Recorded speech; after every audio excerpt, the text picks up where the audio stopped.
Gracias, seguimos analizando todo lo que ha sido este proceso electoral y para eso ya está con nosotros el analista don Daniel Calvo. Muchísimas gracias, don Daniel,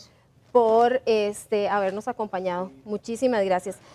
Daniel, hablemos un poquito de cómo está el papel de la familia dentro de la campaña política que se hizo muy famosa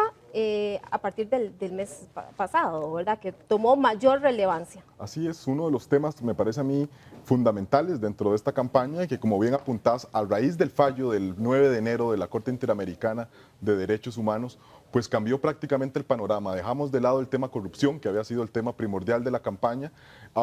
abrazamos el tema familia y eso pues llevó a que reaccionaran, pues que algunos candidatos pues pudieran sacar valor o beneficio de este tema, pues ponderando así en las encuestas favorablemente.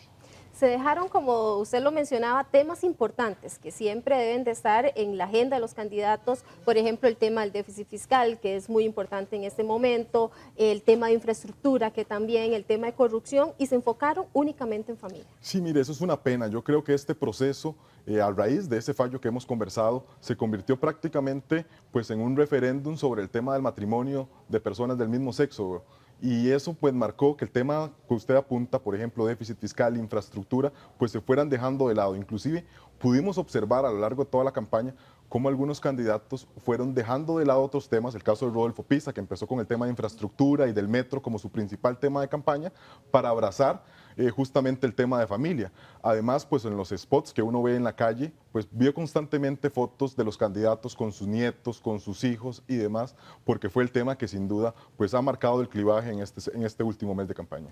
En esa variedad o en ese tema de familia, entonces, ¿cómo quedaron los electores? ¿Quedaron sedientos de esos temas de discusión? Miren, me parece que eso lo tendremos que ver en la segunda ronda, que prácticamente pues luce inevitable. Yo creo que hay algunas personas que todavía esperaban de los candidatos, inclusive los debates, ver opciones en el tema sobre todo déficit fiscal, que doña Edna nos conversaba pues hace unos minutos la importancia que tiene este tema para el país, y fuimos pues hablando más de un tema de valores a nivel de comunicación, de la importancia de la concepción de familia tradicional, de inclusive ver pues cuáles valores íbamos a transmitir o ver realmente si el tema, por ejemplo, del matrimonio igualitario de personas, pues podía llegar a intentar o a movilizar personas a favor del odio, por ejemplo, que algunos se manejó un discurso de odio, hay que decirlo también lastimosamente como un tema de la campaña, o si no, más bien, pues en defensa de esa concepción tradicional de familia que algunos manejan. Y en ese momento el tema familia también es muy importante para todos y sin duda alguna entonces los candidatos aprovecharon ese tema para poderle sacar ventajas. Completamente, mire, tenemos 13 candidaturas presidenciales y prácticamente 10 de esos candidatos abrazaron el tema familia como uno de sus principales ejes de campaña. De ahí se mantuvieron quizá un poco más alejados el Partido Acción Ciudadana, que se mantuvo contrario al fallo, por ejemplo, de la Corte Interamericana de Derechos Humanos, y seguido muy de cerca por el Frente Amplio y el Partido de los Trabajadores, pero que en razón que también las encuestas quizá no le daban pues una opción real a estas dos últimas agrupaciones, pues la mayoría de la gente que no comparte esa visión tradicional del familia, pues representó también que Carlos Alvarado viniera creciendo en paralelo a Fabricio Alvarado, porque prácticamente cada uno de estos candidatos representaba tanto el sí o el no sobre ese tema tan particular. Que incluso aquí las dos grandes iglesias del país también se vieron involucradas en ese tema e incluso obligó al Tribunal Supremo de Elecciones a emitir un fallo con respecto a ese llamados tema. de atención constantes, uno pudo ver cómo la conferencia episcopal pues emitió un mensaje, inclusive hoy en la homilía en horas de la mañana uno también vio un mensaje de alguna manera direccionado justamente a este tema que ha sido tan importante en la contienda, y ni qué hablar pues de las personas de cristiano evangélicas que han utilizado pues este tema, y que me atrevería a decir ninguno de nosotros nos imaginábamos que un partido de corte cristiano como el caso del Partido Restauración Nacional pues estuviera todavía el día de hoy, a tan solo prácticamente 2 horas de que se cierren las urnas, con altas posibilidades de colarse en una segunda ronda y por qué no dar una sorpresa.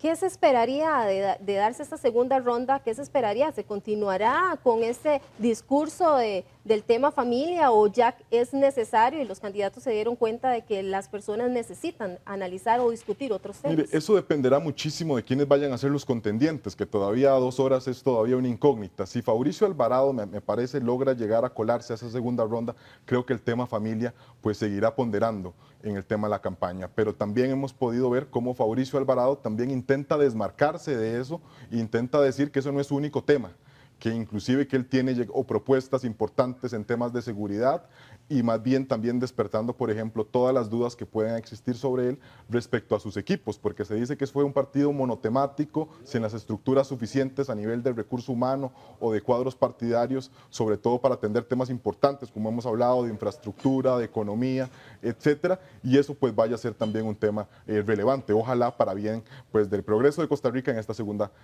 vuelta que prácticamente resulta inminente. Bueno, muchísimas gracias a don Daniel Calvo por analizar ese tema importante de familia que estuvo presente en la campaña electoral.